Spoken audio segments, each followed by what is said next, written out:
Thank you, everyone. Thank you, everyone. Thank you. Okay, let's get to business. Let's get to business. All right. Start by thanking my most incredible husband, Doug, for being an incredible partner to me, an incredible father to Cole and Ella, and happy anniversary, Dougie. I love you so very much. Together, Joe, I am filled with gratitude. Your record is extraordinary, as history will show, and your character is inspiring. And Doug and I love you and Jill and are forever thankful to you both. To Coach Tim Walz,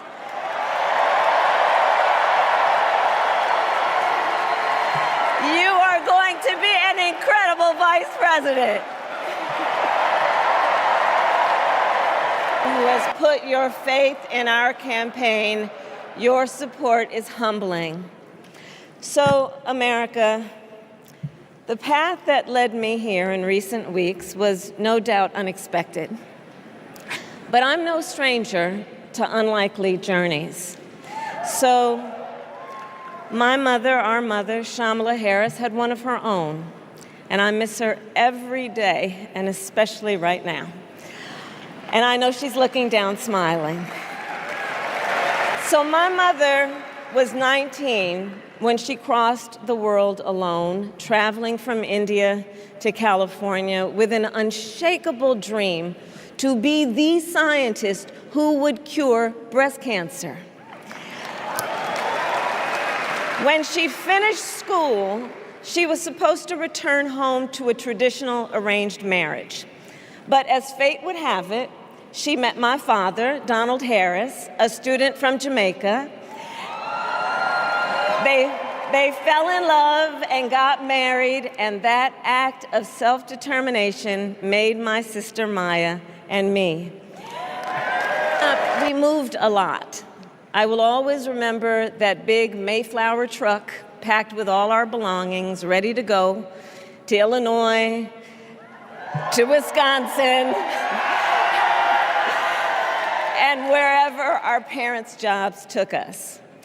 My early memories of our parents together are very joyful ones. A home filled with laughter and music, Aretha, Coltrane, and Miles. At the park, my mother would say, "Stay close." But my father would say, as he smiled, "Run, Kamala, run. Don't be afraid. Don't let anything stop you." Earliest years, he taught me to be fearless. But the harmony between my parents did not last. When I was in elementary school, they split up. And it was mostly my mother who raised us. Before she could finally afford to buy a home, she rented a small apartment in the East Bay. In the Bay, you either live in the hills or the flatlands. We lived in the flats. A beautiful working-class neighborhood of firefighters, nurses, and construction workers, all who tended their lawns with pride. My mother, she worked long hours, and like many working parents, she leaned on a trusted circle to help raise us. Mrs. Shelton, who ran the daycare below us and became a second mother. Uncle Sherman, Aunt Mary, Uncle Freddie, Auntie Chris. None of them family by blood, and all of them family by love.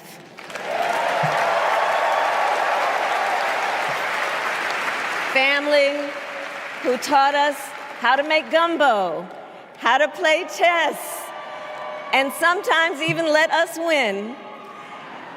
Family who loved us, believed in us, and told us we could be anything and do anything. They instilled in us the values they personified: community, faith, and the importance of treating others as you would want to be treated, with kindness, respect, and compassion. My mother was a brilliant, 5-foot-tall, brown woman with an accent. And as the eldest child, I saw how the world would sometimes treat her. But my mother never lost her cool. She was tough, courageous, a trailblazer in the fight for women's health, and she taught Maya and me a lesson that Michelle mentioned the other night. She taught us to never complain about injustice, but do something about it. Do something about it. That was my mother. And she taught us, and she also taught us, and never do anything half-assed. And that is a direct quote. A direct quote. I grew up immersed in the ideals of the civil rights movement. My parents had met at a civil rights gathering, and they made sure that we learned about civil rights leaders, including the lawyers like Thurgood Marshall and Constance Baker Motley, those who battled in the courtroom to make real the promise of America. So at a young age, I decided I wanted to do that work. I wanted to be a lawyer. And when it came time to choose the type of law I would pursue, I reflected on a pivotal moment in my life. You see, when I was in high school, I started to notice something about my best friend, Wanda. She was sad at school, and there were times she didn't want to go home. So one day I asked if everything was all right, and she confided in me that she was being sexually abused by her stepfather. And I immediately told her she had to come stay with us, and she did. This is one of the reasons I became a prosecutor, to protect people like Wanda, because I believe everyone has a right to safety, to dignity, and to justice. As a prosecutor, when I had a case, I charged it not in the name of the victim, but in the name of the people. For a simple reason. In our system of justice, a harm against any one of us is a harm against all of us.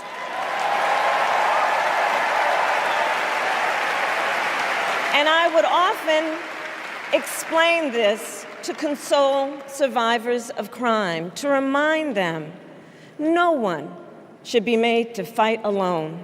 We are all in this together. I stood proudly before a judge, and I said 5 words: Kamala Harris for the people. And to be clear, my entire career, I've only had one client, the people. And so, on behalf of the people, on behalf of every American, regardless of party, race, gender, or the language your grandmother speaks, on behalf of my mother and everyone who has ever set out on their own unlikely journey, on behalf of Americans like the people I grew up with, people who work hard, chase their dreams, and look out for one another, on behalf of everyone whose story could only be written in the greatest nation on earth, I accept your nomination to be president. And with this election, our nation with this election has a precious, fleeting opportunity to move past the bitterness, cynicism, and divisive battles of the past a chance to chart a new way forward. As members of any one party or faction, but as Americans. And let me say, I know there are people of various political views watching tonight, and I want you to know, I promise to be a president for all Americans.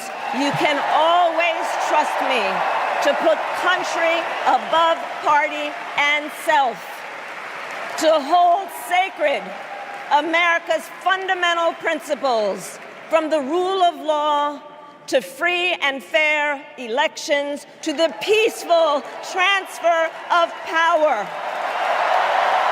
I will be a president who unites us around our highest aspirations, a president who leads and listens, who is realistic, practical, and has common sense, and always fights for the American people. From the courthouse, been my life's work. In California, I stood up for women and children against predators who abuse them. As Attorney General of California, I took on the big banks.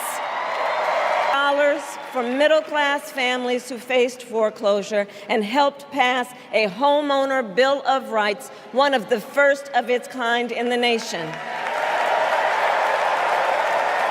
Veterans and students being scammed by big for-profit colleges. Workers who are being cheated out of their wages, the wages they were due. For seniors facing elder abuse. I fought against the cartels who traffic in guns and drugs and human beings, who threaten the security of our rights. Were not easy. And neither were the elections that put me in those offices. We were underestimated at practically every turn. But we never gave up, because the future is always worth fighting for. A fight for America's future. Americans, this election is not only the most important of our lives, it is one of the most important in the life of our nation. In many ways, Donald Trump is an unserious man. But the consequences of putting Donald Trump back in the White House are extremely serious. Chaos and calamity when he was in office, but also the gravity of what has happened since he lost the last election. Donald Trump tried to throw away your votes. When he failed, he sent an armed mob to the United States Capitol, where they assaulted law enforcement officers. When politicians in his own party begged him to call off the mob and send help, he did the opposite. He fanned the flames. And now, for an entirely different set of crimes, he was found guilty of fraud by a jury of everyday Americans, and separately found liable for committing sexual abuse. And consider what he intends to do if we give him power again. Consider his explicit intent to set free violent extremists who assaulted those law enforcement officers at the Capitol. His explicit intent to jail journalists, political opponents, and anyone he sees as the enemy. His explicit intent to deploy our active duty military against our own citizens. Consider the power he will have, especially after the United States Supreme Court just ruled that he would be immune from criminal prosecution. Just imagine Donald Trump with no guardrails,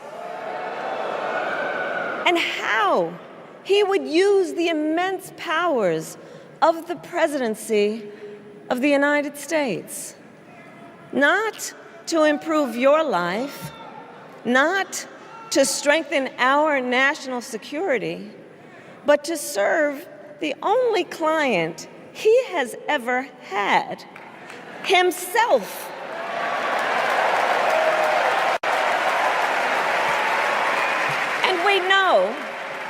And we know what a second Trump term would look like. It's all laid out in Project 2025, written by his closest advisors, and its sum total is to pull our country back to the past.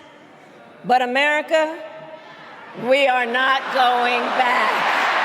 We are not going back. To cut Social Security and Medicare, Affordable Care Act, when insurance companies could deny people with pre-existing conditions.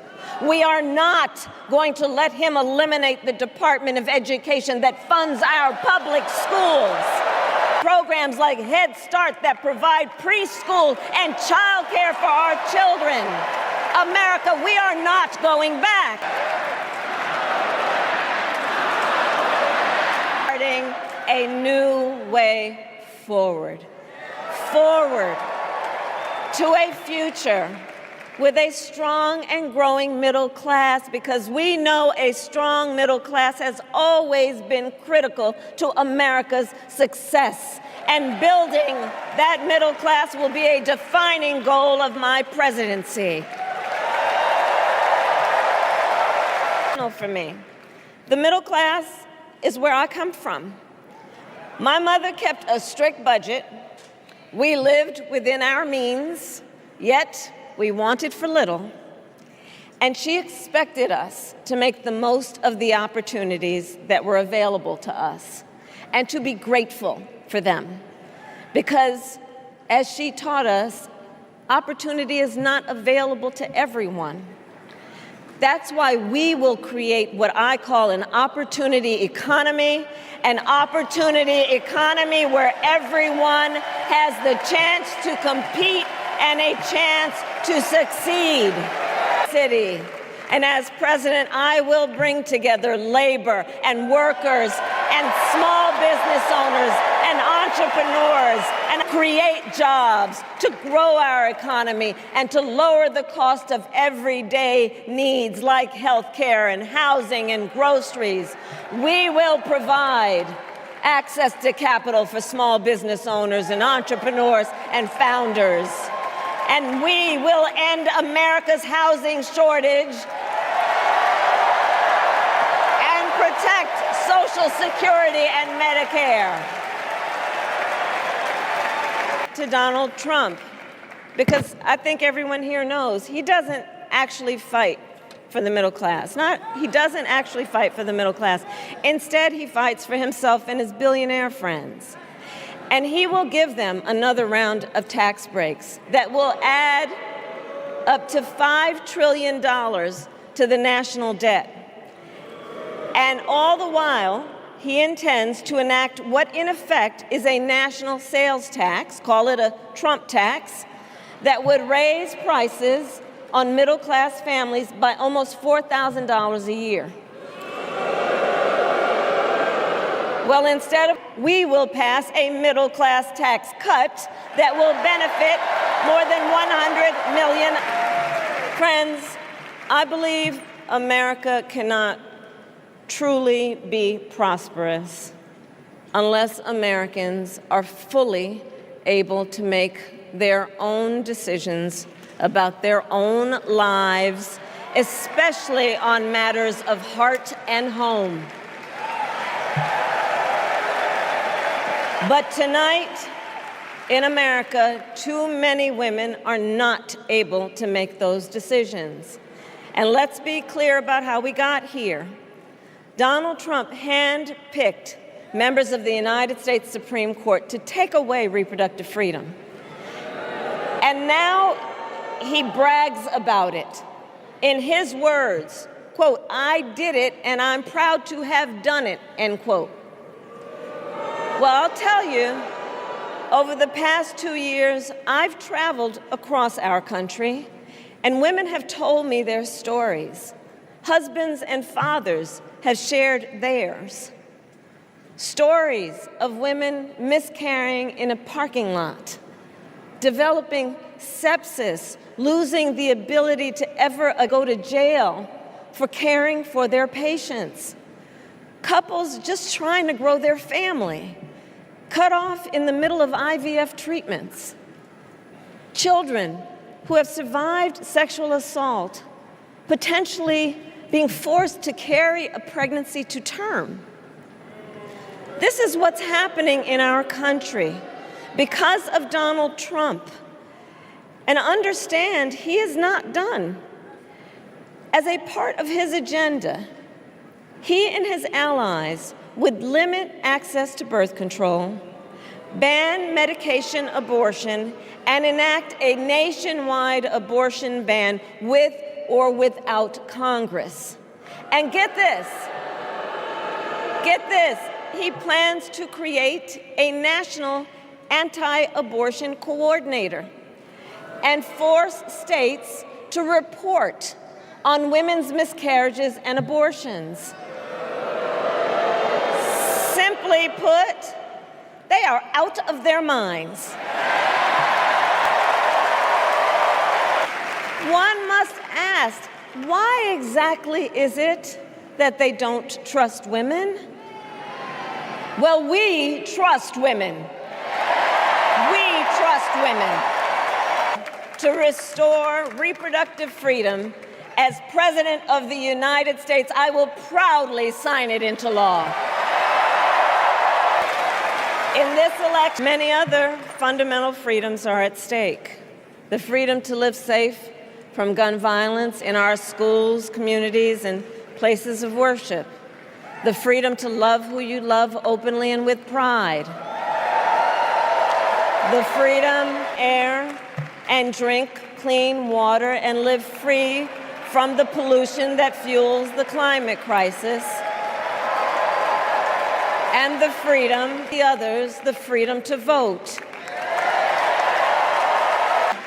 We finally have the opportunity to pass the John Lewis Voting Rights Act and the freedom to vote.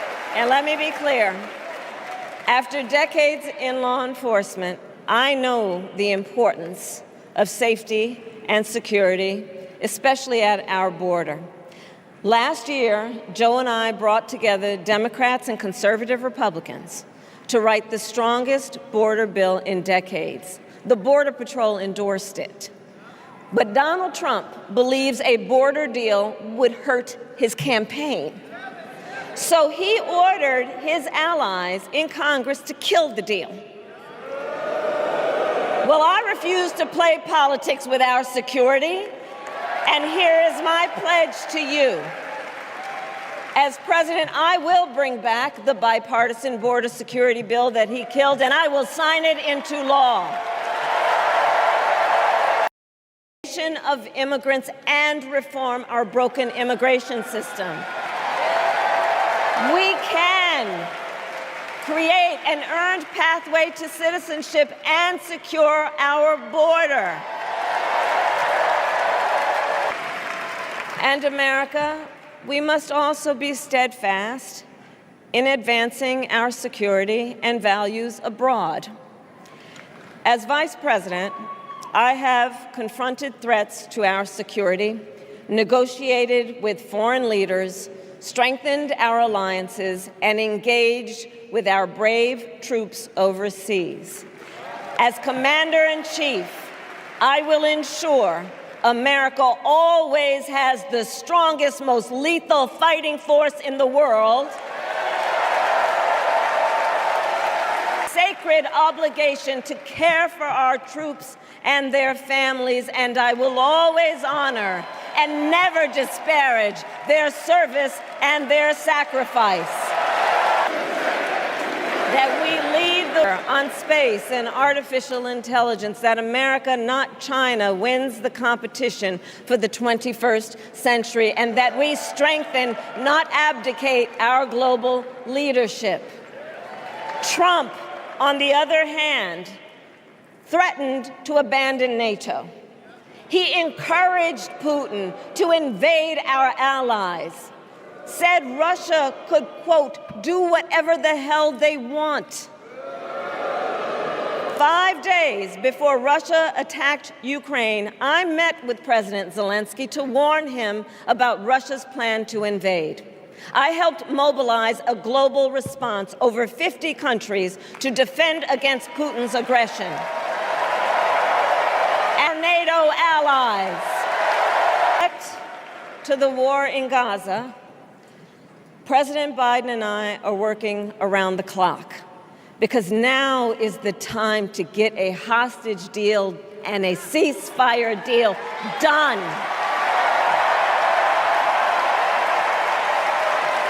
And I will always stand up for Israel's right to defend itself, and I will always ensure Israel has the ability to defend itself, because the people of Israel must never again face the horror that a terrorist organization called Hamas caused on October 7. Includes and the massacre of young people at a music festival. At the same time, what has happened in Gaza over the past 10 months is devastating. So many innocent lives lost. Over and over again, the scale of suffering is heartbreaking. President Biden and I are working to end this war such that Israel is secure, the hostages are released, the suffering in Gaza ends, and the Palestinian people can realize their right to dignity, security, freedom, and self-determination. To take whatever action is necessary to defend our forces and our interests against Iran and Iran-backed terrorists. I will not cozy up to tyrants and dictators like Kim Jong-un, who are rooting for Trump, who are rooting. They know he is easy to manipulate with flattery and favors. They know Trump won't hold autocrats accountable because he wants to be an autocrat himself. And as president, I will never waver in defense of America's security and ideals, because in the enduring struggle between democracy and tyranny, I know where I stand and I know where the United States belongs.